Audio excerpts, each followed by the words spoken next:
Firefighters, police, and utility trucks rushed to 36th Street between 23rd and 24th Avenues in Astoria Thursday afternoon, responding to an underground fire, which reached the street level with flames shooting up through a manhole. The fire broke out around 2:45 p.m. and witnesses reported some explosions and smell of gas. Luckily, no one was injured. Concerned for the safety of the residents, emergency crews evacuated all 50 homes on the block and, for further precaution, turned off the electric and the gas. Another major concern was the threat of carbon monoxide leaking into the houses, so firefighters went door to door checking every 15 minutes the CO2 levels.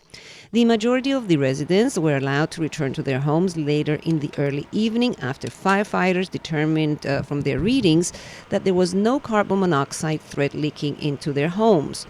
Some 11 residents who were closest to the fire were able to return to their homes much later.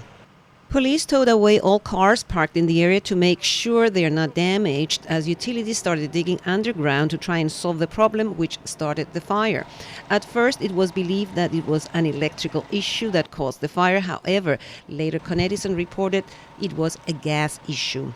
As the evening progressed, there was rain, while temperatures dropped to the mid-30s, making this past Thursday, November 13th, one of the coldest nights of the season.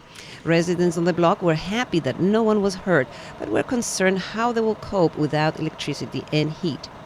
Hi, what's your name? Karina. And what's your name? Darren. And what's her or his name? Chuck. Okay. Chuck, is Chuck He's very in shock? Yeah, He apparently likes the microphone. I see. So tell us what happened. I just came actually home 10 minutes ago, and I was freaking out because I didn't know it was so many trucks, so many people. And then when I saw him, I'm like, please don't be our house, because it's the worst that could happen to people to have a fire in their house. So, but this is terrible, and it's good that they caught this on time, because what if it would be explosion or something worse than, you know.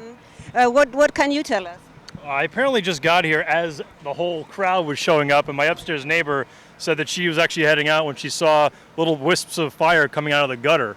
So, yeah, good they acted quickly. So they evacuated you from your home, right? Not really. I mean, really? you can stay at home. They just check in your apartments. They go to the basement to see that there's nothing, you know, no leakage, because it goes everything on underground.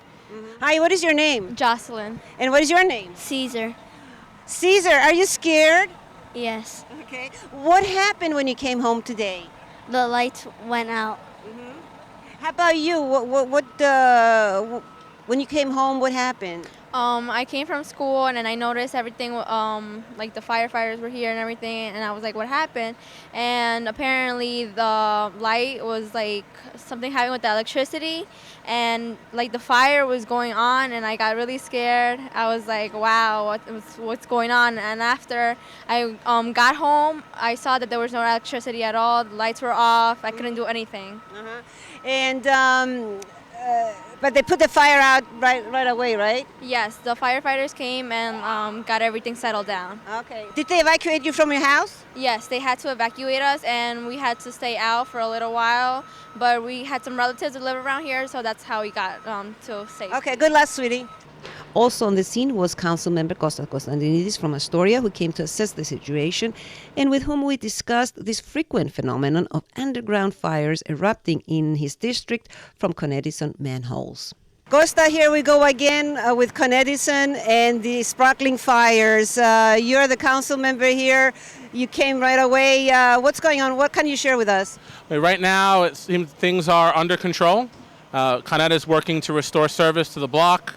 The fire department and our police have been on the scene, taking care of the people that have needed help. There are no injuries to report at the moment, and they're hoping to have the rest of the block online and the 3 or 4 houses that were most affected to sort of check them for any additional damage. Now, when you say most affected, what happened to these houses? There was a little bit of a fire halfway up the block, actually in the street. But the police, the fire department, Con Edison have all been doing a great job here on site, taking care of the people that needed help, and they're working very diligently to take care of first to take care of the situation, secondly to restore power to the rest of the people tonight. With it being being a very cold night and snow on the forecast. Yes. And now, did they tell you what prompted this sparkling wire? It's still under investigation.